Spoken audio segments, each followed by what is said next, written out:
instrucciones, esas recomendaciones para generarlos, para poder definirlos y plasmarlos en el protocolo, ¿no? Y nuevamente, pues, entender y tener muy, muy claro qué significa, cómo podemos generarlos, ver un poquito más en profundidad lo importante que es examinar y evaluar la factibilidad del proyecto, ¿sí? Antes de proseguir, ¿no? Darle una revisada, pues, a los tipos de objetivo de investigación, tener muy claro esto que causa mucha confusión también, ¿no? El objetivo general, el objetivo específico, cuántos objetivos específicos, qué es general, qué es específico, cómo lo construyo. Entonces, entender y tener muy, muy, muy claro eso es lo que pretendemos ahora.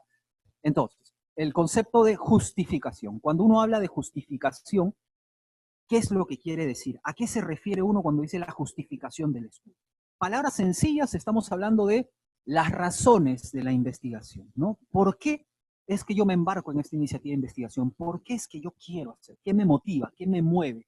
¿A qué aspiro? ¿Qué deseo alcanzar? ¿Cuál es el aporte, el valor, el alcance de mi estudio? Esa es la justificación, es la razón que a mí me motiva a embarcarme en esa iniciativa de investigación. Y esa razón tiene que estar sostenida, evidentemente, por bibliografía, por literatura, no solamente, no exclusivamente por una cuestión subjetiva. Es el capítulo que me gustó cuando estudié, qué sé yo, o un problema que en mi familia existe, qué sé yo. La razón, el motivo tiene que ser, digamos, sustentado en evidencia, en la experiencia también, claro que sí, porque surge de cómo el profesional se enfrenta a su día a día y encuentra ahí un espacio donde uno quiere conocer algo, investigar algo para aportar, para ayudar. Ese aporte que uno le encuentra a esa iniciativa de investigación es la justificación. Y uno tiene que complementar esa inquietud personal con evidencia, con revisión bibliográfica. Uno, en esa comunión es donde le puede dar mayor robustez a su trabajo. Y una robustez que, digamos, resista a esos jurados, asesores, profesores, que muchas veces lo que hacen como práctica estándar es no, no, no, no, no, no. Si nosotros tenemos una justificación bien planteada, bien armada, podemos responder cualquiera de estos cuestionamientos con éxito. ¿Sí? Es muy importante eso. Esto no solamente porque me gusta esto, sino este es un problema relevante, con impacto, tiene complicaciones, cubre una población vulnerable, nos habla de una problemática que está en crecimiento, no se sabe qué está pasando, no hay evidencia contradictoria. Unos dicen que sí, otros dicen que no, no sé. O sea, hay una serie de criterios, y ahora lo vamos a ver, que sirven para justamente darle solidez a esta justificación, ¿sí? Y nuevamente, recordar que esto es el investigador quien lo plantea, no el asesor, no el profesor, sino el investigador. Quien mejor puede defender el trabajo, si estamos hablando de una tesis, es el investigador. Y el investigador que ha creado esta idea, que ha generado esta idea, que la ha acompañado desde el nacimiento, no que se la han impuesto, no que se la sugirieron, no que el hospital le dio, porque en la medida que uno sea capaz de reconocer una problemática, una necesidad, darle valor a eso, uno va a poder desde el saque entenderlo, mirarlo, discutirlo con cualquier persona porque uno lo tiene, ¿sí? Versus que se lo impongan, que a veces lamentablemente sucede. La justificación, digamos, la idea general se repite aquí en el sentido de el hilo conductor y la comunicación que deben tener cada una de las secciones del proyecto de investigación, ¿no? Así como tenemos la idea, la pregunta, la justificación, tiene que rondar ese vecindario. Es algo que nos va a acompañar a lo largo de todo el proyecto. La consecuencia. Hay que ser consistentes, hay que transmitir la misma idea en cada etapa del protocolo y que cada etapa del protocolo sirva para fortalecerla más que debilitarla, porque muchas veces nos desviamos un poquito y el título dice algo, el objetivo dice otra cosa, la justificación dice otra cosa y al final del día ahí es donde nos encontramos con un evaluador que nos dice, oye, esto no va. Y es porque no hemos respetado ese hilo conductor que debemos mantener desde el principio. Entonces, por reiterarles, ¿no? Esto en investigación, sea la primera etapa o la última, lo objetivo es algo que nos tiene que acompañar siempre. Me parece, creo, escuché, me dijeron, en investigación no hay, no existe. ¿Sí? Creo que, parece que, me han dicho que, me recomendaron que, así se ha hecho siempre. No. Lo más objetivo y más riguroso posible, siempre. Entonces, la idea, cuando uno termina de construir la justificación, perdón, es que uno pueda entregarle ese documento o ese párrafo o esos párrafos a cualquier persona, digámoslo así, y pueda entender claramente por qué es tan interesante, por qué es tan necesario hacer ese trabajo. ¿Por dónde va? ¿A qué va a sumar, a aportar ese trabajo? Y uno va a poder transmitir ese mensaje siempre y cuando uno lo tenga clarito. Comienza con uno. Si yo soy capaz de entender bien por qué lo hago, cómo lo voy a hacer, qué pasos va a, en qué grupo me voy a enfocar, qué les voy a medir, cómo les voy a medir, si yo tengo claro eso, el problema que voy a enfrentar, esto, qué cosas puede ayudar, qué respuestas me pueden servir para mejorar algo en general. Si yo tengo todo eso claro, voy a poder plasmarlo eso en una redacción, en un texto que pueda ser entendido por los otros. Porque la idea es esa, que uno pueda al final del día, el protocolo completo, no solamente la justificación, trasladarlo a cualquier ojo, digámoslo así, y que el ojo extraño pueda entender clarito, y es más, hasta replicar el estudio si lo quiere, sin necesidad de tener que preguntarle al investigador nada, simplemente leyendo. Es una relación o una situación muy parecida a lo que pasa en el ambiente de repente emocional o psicoterapéutico, ¿no? Y si uno no se conoce lo suficiente, digámoslo así, como pretende conocer al resto, ¿no? Si uno no tiene claro cómo es uno, es lo mismo aquí con el tema del proyecto de investigación, tenerlo muy, muy claro, ¿no? Entonces, la justificación, ¿dónde la encontramos? Esta es una cosa también para cuando uno está desarrollando o comenzando a construir la justificación, ¿no? Lo que decíamos, las referencias que nos sirven para ir aprendiendo y desarrollando habilidades, capacidades para redactar, para plasmar, porque muchas veces eso pasa, de repente de manera escrita somos muy buenos redactando, pero al momento de explicarlo verbalmente no somos capaces de transmitirlo, o viceversa, ¿no es cierto? Entonces nos sirve mucho el poder al inicio para desarrollar estas capacidades, estas habilidades, el poder tomar como referencia, ver, oye, mira, cómo justifican los estudios, cómo los plantean, ¿no? Ahí decíamos justamente la bibliografía. ¿Y dónde encontramos la justificación? Como para revisarlas, entrenarlas, buscar y ver, mira, oye, ¿cómo justifican? Generalmente en los artículos publicados las encontramos en la sección de la introducción. Ahí está fraseada de diversas maneras, pero generalmente está ubicada en la sección de introducción de los artículos publicados, ¿no? Y generalmente está alrededor de alguna idea que te transmite que el problema que se está estudiando es grave, es muy frecuente, tiene impacto, tiene comorbilidades, mortalidad alta, ¿no? Generalmente cuando te dicen, no, este es un problema que sucede mucho, que ha ido en aumento, que está creciendo, que afecta a una población muy vulnerable, que cuando a uno le dan esa idea, ¿no es cierto? Eso ya es terreno de la justificación. Entonces uno puede tomar esa referencia, cómo entran por ahí, para poder ir dándole forma a la justificación. En los artículos publicados en la introducción, en el primer segmento, el resumen, el abstracto, digamos, contrae todo. Dentro de lo que son los abstractos o resúmenes de los artículos, tiene uno el objetivo, materiales y métodos, resultados, conclusiones. Está muy comprimido. Pero ya en el cuerpo de los artículos, ¿no? En la parte de la introducción, el primer segmento, hacia la parte final casi de la introducción, antes de materiales y métodos, justo antes de los objetivos. Es como que van redondeando la idea, planteando, ¿no? Este es un problema muy frecuente, no existe mucha información acerca del problema, en nuestro país no hay muchos casos, es algo que no se ha estudiado con mucha frecuencia, ¿no es cierto? Cuando aún uno logra reconocer esas ideas, esos conceptos en un texto, uno está en el vecindario de la justificación, ¿no? Es con ese fraseo.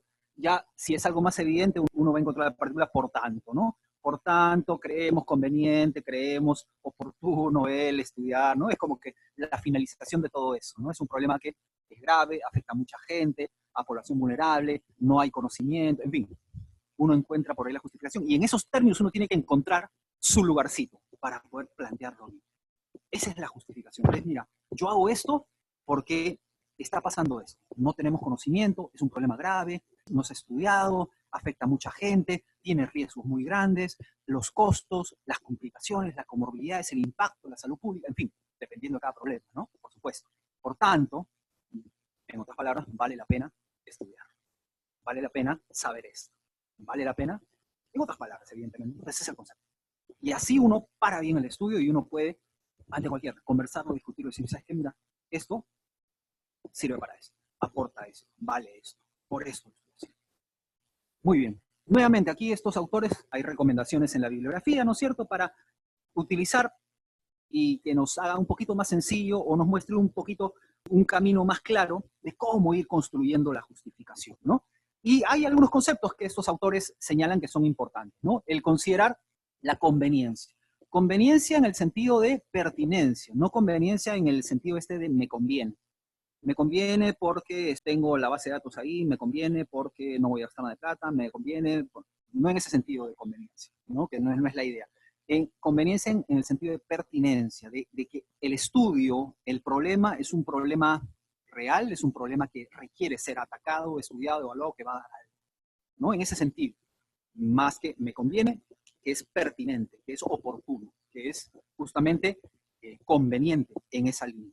La relevancia, evidentemente, en términos de importancia, ¿no? El beneficio que puede dar, el aporte más allá del mismo estudio, ¿no? Lo que puede traer desde cuestiones muy básicas como alguna mejora tangible, como abrir puertas a más estudios, ¿no es cierto? Si yo de repente encuentro en este estudio, por decir un ejemplo, ¿cuál de esos riesgos laborales es el más frecuente en general? ¿Cuál de biológico, físico, químico o ergonómico? Así, simplemente. ¿Cuál de ellos consideras tú que sería el más frecuente? Físico, perfecto, ya. Digamos que no, en la literatura tenemos que el físico, digamos así. Ok, y ustedes en el estudio, o bueno, tú en el estudio, ¿no? Encuentras de repente que en tu central de esterilización el físico es el menos frecuente, digamos. Y te sales con que el ergonómico es el más frecuente. Y no solamente eso, sino que el ergonómico es 95%. O sea, esa información, muchos pueden decir, no, solamente un porcentaje en un estudio descriptivo, es brutal, ¿no es cierto? Porque tú dices, ok, mira, en la literatura mundial, o todo el mundo tiene conocimiento de que los físicos son los más frecuentes. Ya, aquí no solamente es el menos frecuente, sino que tenemos los ergonómicos como una problemática tremenda. Hay que hacer algo, hay que mejorar, algo estamos haciendo mal, algo tenemos que reevaluar. ¿Por qué nosotros nos comportamos de una manera completamente distinta a lo que pasa en todo el resto del mundo? El beneficio, el alcance, la trascendencia de un resultado como ese, en un ámbito en el que no se tiene ese conocimiento todavía, es brutal. No significa que, oye, ya con ese estudio vamos a cambiar el mundo y que haya que llamar al Ministerio de Salud para... No, tampoco, ¿no es cierto? Pero es una información que aporta y que tiene un valor. Y que si la sabemos justificar con todos esos criterios, va a abrirse camino, va a abrirse paso tranquilamente, ¿no? Entonces, implicaciones prácticas, si es que esa información o por el tipo de diseño puede devenir en, por ejemplo, en un estudio que evalúe videos de entrenamiento, por ejemplo, ¿no? Y si funciona. Oye, caramba, comencemos a aplicar los videos de manera práctica. Valor teórico, aporta al conocimiento, un tema de conocimiento científico, por supuesto. Si ergonómico 90%, se suma a la evidencia y sirve para contrastar, ¿no? Muchos científicos de repente en otras partes del mundo que encuentren ergonómico 80-90% van a utilizar su trabajo para decir, oye, mira, esto también está pasando allá. En fin, aporta al cuerpo de conocimiento acerca de un problema. Eso también es una consideración que hay que tener al momento de justificar. Entonces, la idea es, la podemos encontrar para tomar referencia, para reconocerla en la introducción. La idea de plantearlo, eso sí, tiene que ser clara, ¿no? Objetiva.